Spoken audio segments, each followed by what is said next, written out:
Lesson 18. Mental Control Through Creation. I attended a banquet of inventors recently. Each inventor gave a short talk on something he thought would be accomplished in the future. Many very much needed things were spoken of. One inventor spoke of the possibilities of wireless telephone. Distance, he said, would shortly be annihilated. He thought he would soon be able to talk to the man in the submarine 40 fathoms below the surface and 1,000 miles away. When he got through and asked if there were any that doubted what he said, no one spoke up. This was not the case of tactful politeness, as inventors like to argue, but a case where no one present really doubted that the inventor's vision would in the future materialize. These shrewd men, some real geniuses, all thought we would in time be able to talk to those 1,000 miles away without media. Now, if we can make an instrument so wonderful that we can send wireless messages 1,000 miles, is there any reason why we should not, through mental control, transmit messages from one person to another? The wireless message should not be as easy to send as the projected thought.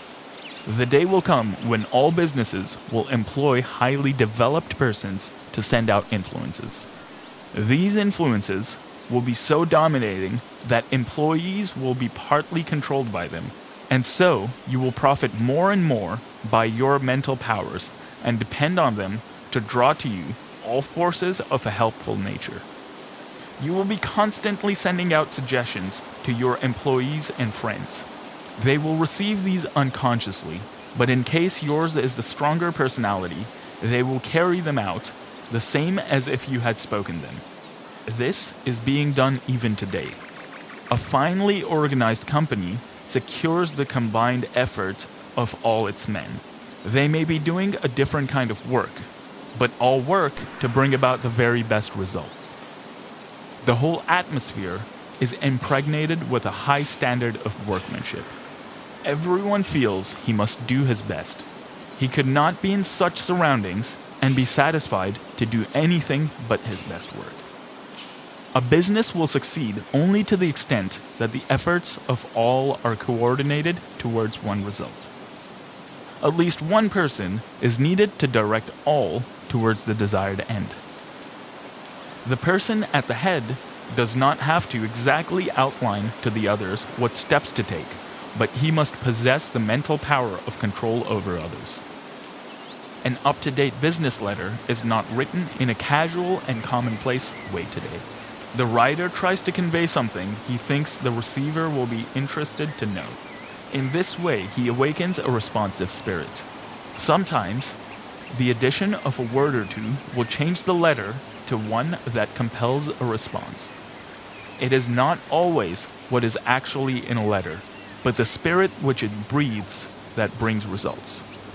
That intangible something that defies analysis is the projected thought of the master that brings back the harvest that it claims.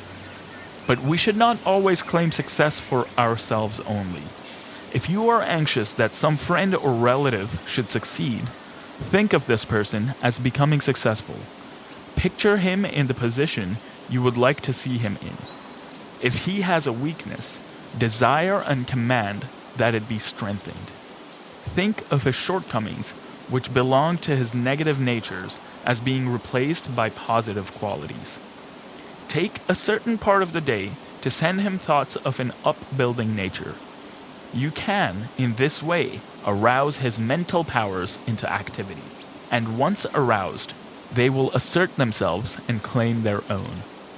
We can accomplish a great deal more than many of us are ready to believe by sending to another our direct, positive, and controlling suggestions of leadership.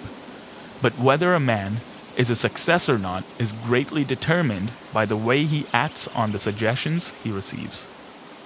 We either advance or decline. We never stand still. Every time we accomplish something, it gives us ability to do greater things. The bigger the attempt undertaken, the greater the things accomplished in the future. As a business grows, the head of the business also has to grow.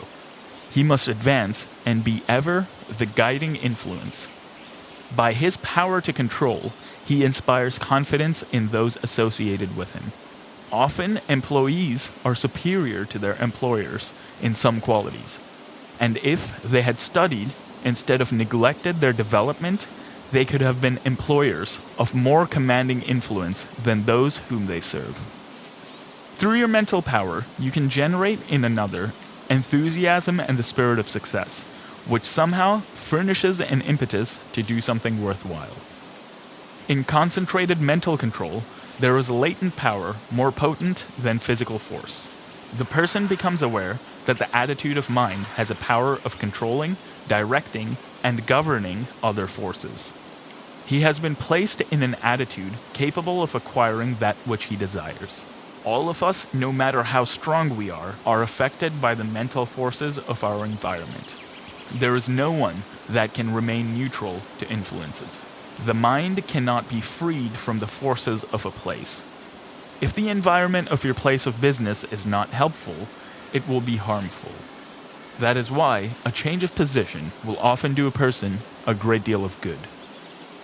No person was ever intended to live alone.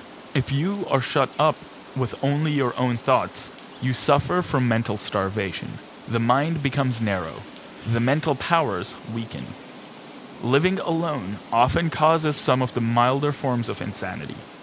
If children do not play with those their own age, but associate with only older people, they will take on the actions of the older people. The same is true of older persons. If they associate with people younger than they are, they take on the spirit of youth. If you wish to retain your youth, you need the influences of youth. Like attracts like all over the world. The thought element plays a great part in our lives. Every business must not only command physical effort, but it must also command thought effort. There must be coordination of thought. All employers should aim to secure employees that think along similar lines. They will work in fuller sympathy with each other. They will better understand each other. This enables them to help each other, which would be utterly impossible if they were not in sympathy with each other. It is this that goes to make up a perfect organization, which directs and influences them towards the one end. Instead of each person being a separate unit, each one is like a spoke in a big wheel. Each member carries his own load, and he would not think of shirking. Anyone working in such an atmosphere could not help but turning out his best work. All great leaders must be able to inspire this cooperative spirit. They first secure assistance through their mental control. They then make their assistants realize the value of mental control. Soon, there is a close bond between them. They are working towards a single purpose. They profit by their combined effort. The result is that they accomplish much. If your business is conducted in the right spirit, you can instill your thoughts and your ideas into your employees. Your methods and ideas become theirs. They don't know it, but your mental forces are shaping their work. They are just as certain to produce results as any physical force in nature. The up-to-date businessman of the future is going to take pains to get his employees to think and reason better. He will not want them to become depressed or discouraged. There is time that instead of being wasted, he will endeavor to have them use in a concentrated effort that will be profitable to both employer and employed. There must be more of the spirit of justice enter into the business of the future. There is a firm I know that will not hire an employee until he has filled out an application blank. No doubt that those that fill it out think it is foolishness, but it is not. A capable manager can look over this application blank and pretty nearly tell if this person will fit into his management. The main thing he wants to know is the applicant's capacity for efficient, cooperative effort. He wants persons that have faith in themselves.